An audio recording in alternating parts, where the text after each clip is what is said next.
Hi everyone, and welcome to the director's commentary for Artificial Loneliness.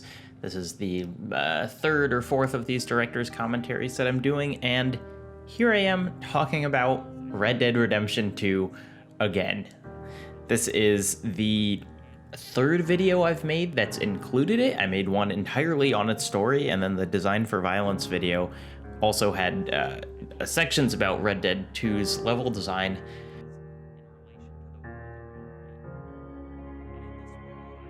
I didn't think it would be that kind of game when I first played through it, and I'm certainly not a fan of like the GTA series and haven't really gotten much out of those, but for whatever reason, Red Dead 2 just sticks in my brain, and whenever I'm thinking about kind of like interesting topics to talk about in terms of games, Red Dead 2 just keeps rising to the surface. There's just so much in it.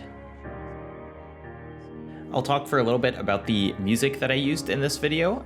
It's got plenty of Red Dead music, but it also has, as a lot of people have pointed out in the comments, music from both Firewatch and Dear Esther. And I use those for a couple reasons. One, because, they just have good music, and I am not going to turn down an effective track, but also because both Firewatch and Dear Esther are games that really fit the tone that I'm talking about here of this artificial loneliness, being kind of alone with your thoughts. And there are lots of games that I couldn't fit into this video. There's Breath of the Wild, as I'm talking about here. There's so many others that everyone has kind of experienced in their own way. But using Firewatch and Dear Esther seemed like a nice kind of thematic connection and an acknowledgement of some of these things that I couldn't fit in. I also want to say, just for the record, and I know a lot of the comments have asked this, I have not played Death Stranding. I certainly will one day, but it will be when it comes out on PC. And I'm sure that totally gets to the points that I'm talking about here. But I haven't played it, and maybe one day it will be its own video, so stay tuned. I think it's interesting how busy work in games is contextualized in different environments, because in the kind of main game of Red Dead 2, as I'm talking about, you have all these tasks, and a lot of people, talked about just how frustrating how long the animations were, and how it's like, God, I have to eat and do all this stuff every day, and I just want to play the game, and there's so much that you just have to kind of keep track of in addition to playing the whole game. But as we'll get to in a little bit, when you're not doing everything else that the game wants you to do, those actions become so cool and interesting. I just thought it was a really nice juxtaposition, and one that happened fairly naturally, so that I didn't really even notice it on my first playthrough. I love how abrupt this transition is. I eventually put in a little marker that said hey, heads up, here it comes. But I really like taking kind of wild tonal swings in things, and so being able to go from Sad Cowboys straight to Modern Warfare 2 was just a really fun thing. All this footage was recorded for me by my friend named Jesse, who is, what a mensch, what a nice thing to do. And I gave him, before this started, a incredibly specific checklist, because I had all these, I didn't have to go back and play Modern Warfare 2 to know the parts of the map that I was talking about. I just gave him this list that was okay, I need you to walk around this part of Wasteland and this part of Terminal, and I need you to go through these parts with Skid Row, and I need you to shoot the MP5, and all of this different stuff, and then he was able to really efficiently get it. But I think it's so funny that I haven't really had another game, certainly not another multiplayer game, that I have just internalized every bit of I did with Modern Warfare 2. And I think it's probably just where I was in my life, that I was a kid in high school and had basically infinite time to play COD multiplayer, and so I did, and I played with friends a lot too, and would have these weird split screen matches where we would just try to kill each other with C4 or throwing knives or whatever. But I just as even though I haven't touched the game in probably near a decade, I just have this incredibly strong memory of it. I realized when I was writing that part specifically that it was a pretty interesting callback to the Design for Violence video, which I just showed a little bit of there. And there's an interesting conversation to be had about, like, you know, after a while, could you just, like, gray box these multiplayer maps? Like, could you have absolutely no adornment on it because you've played them so many times that they are just the geometry? Or does the kind of set dressing and these little things that don't really affect gameplay affect your mood in some way and affect your experience of the map? I often wondered when I was playing Modern Warfare 2 if, you know, I had multiplayer maps that I liked more and multiplayer maps that I liked less, and I wondered if it was literally due to, like, how sunny the maps were, because all of my favorite maps were, like, clean blue skies, you know, like, seemed like they would be really comfortable to hang out in, and the ones that I didn't like were, like, dreary and raining and all of that. It was just kind of an interesting thought that I was tossing around a decade ago that I've kind of got back to now. I think it really has to be acknowledged what a wild swing it was for Rockstar to do this with the map of Red Dead Redemption 1. You know, I know the obvious answer is it's for multiplayer. You know, that we're gonna put stuff for Red Dead Online in this. But I mean, come on, like, just the idea of having something so fan servicey be in the game and not making it a component of marketing is in itself kind of nuts. You know, that they were never like, don't worry, Red Dead 1 fans, we're gonna have all the land you know and love back in. Like, they didn't say anything like that. And even in the main game, they weren't like, well, if you keep playing, Arthur, you might get to, you know, go past Blackwater. It was just, like, never even remarked upon. And then in the epilogue, they just kind of casually like, yeah, you can go over here if you want. And here's, like, 20 square miles of, you know, nuts, beautiful landscape and like desert, which is not in the game anywhere else. And for, you know, for a Western, having this incredibly important landscape to the genre be basically hidden, it's just, you know, I've got plenty of problems with Rockstar. I really don't want to kind of like heap too much praise on them, but at the same time, it's just so ballsy, you know? It's just, I can't believe that they would do something like that, and that, you know, the kind of like game designers or whatever would, you know, that everyone would be chill with that sort of move. I'm not sure if there are other ways of getting to this landmass. I assume there are, but I always ride through the train tunnel every time, and I feel like that's kind of the intended method of doing so, because you're just met with such a vista on the other side. And I really like that, where, you know, even in an open world game, you get this kind of like framing that seems really intentional, and you can do that with, you know, narrow thoroughfares like train tunnels or, you know, or roads between cliffs or something like that. There have been a number of people who have told me in the comments that one of the things you can do is carve split point bullets while riding your horse, and I had no idea about that at all. And that speaks to maybe me not learning the game super well, but also Red Dead not explaining many of its systems.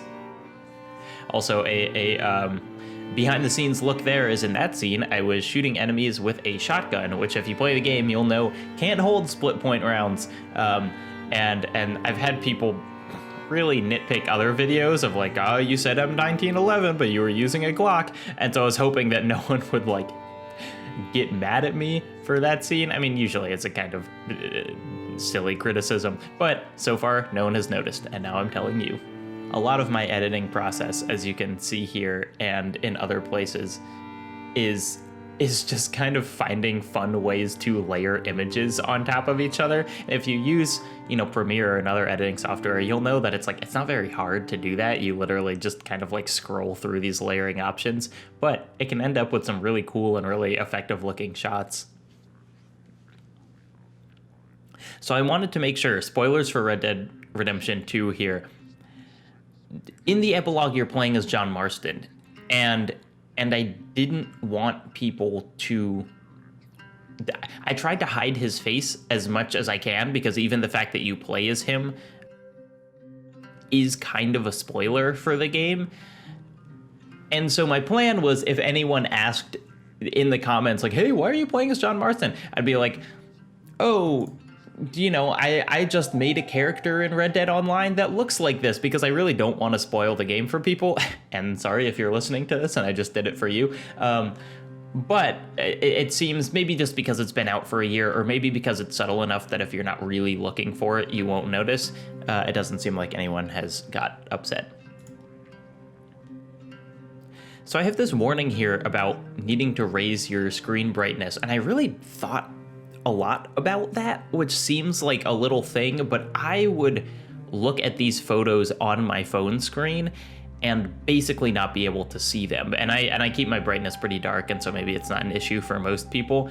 But I really had this worry that, like, oh my God, what if we get to this section and people think that the video is just like blank or like so horribly compressed that they really like can't see it. And so, because of that, I usually would not include such a kind of suspension of disbelief or maybe, tone-breaking warning like that. But it just felt really necessary in that part, because I wanted people to be able to see this work. Rufin is a fascinating photographer. He's really talented, and he has this series of other stuff that's like the Tokyo Urban Extremes, where it's just photos of buildings like this, and oh my God, they're gorgeous. And it's like I could write a whole other video about these pictures and kind of how they make us feel. But he is just a hell of a photographer, and I love the idea of like a wall-sized photograph, which a lot of his are or could be printed at if need be. There's that kind of thing in like dystopian sci-fi where you have a fake window that's looking out on like a projection of an outside, and really you're living in a nuclear wasteland or whatever. And I love the idea of like living in a basement but having a 16K photograph that's the size of a wall that looks like one of these cities, and feeling like you have this like amazing vista. It would not be particularly financially viable because those photographs are expensive, but I think it's really cool. And I think playing with the size of something, as I talked about, with like Rothko in the modern art video, feeling dwarfed by something just physically is a really interesting feeling. And I really like when artists play with that sort of stuff. So something I tweeted about this video while I was making it that I absolutely did not mean to do, but happened kind of naturally, and I'm really happy that it did, was that this video feels kind of like a natural sequel or a spiritual successor, to use that terminology that only kind of exists in games, to the Mario Galaxy video, the quiet sadness of Mario Galaxy. And I didn't intend to do that going in and writing it, but it both these videos ended up being about how we relate to space and empty space and unstructured time. And I just think it's it's one of those things that rarely gets remarked upon when people talk about a game, but I think is actually one of the most powerful, reasons why we end up liking a thing. So many people have said on the Mario Galaxy video, like, oh, so this is why I like Mario Galaxy 1 more than 2. and it's just hard to put your finger on. And then when you realize it's like, you know, they give you this space and they give you this time, it's like, oh, of course, that's what this had, and that's what this other game was missing. And it's something that, you know, the more you think about it, the more you can recognize how many of your favorite things are kind of shaped by feelings like that. And there are lots of people in the comments who have brought up Shadow of the Colossus, and I don't want all of my videos to be about Shadow of the Colossus, but like, you are very right, you know, that game is a giant open world with nothing in it, and that is an important thing to recognize that it's doing. There have been a couple people in the comments who have said like, hey, give me your podcast recommendations. And I'm like, man, I just did. Like, every single podcast I listened to was in that clip of me scrolling down. Real quick, that's the Eno River. That's a No Name concert. This is an art project called Tender. It's how people meet. There was one person who said, how can you say you don't have a partner when your dog is right there? And every time I was editing that and heard Hiking Without a Partner and saw that video of me and Tori, who is my dog, I was like, Tori, you are my partner. I didn't mean it. I wasn't really alone then. I have been really pleased with how this video has connected to so many people. It has had, you know, a pretty enormous start in terms of my videos, and it does seem like it's just really satisfying to know how many people have felt this about things and maybe not seen it represented before, or maybe they have known about it and just, you know, are happy to see someone else who feels the same way. But when I'm writing a video that is as personal as this, the idea that there are thousands of others who have felt that too, you know, that is a very, very special thing to me.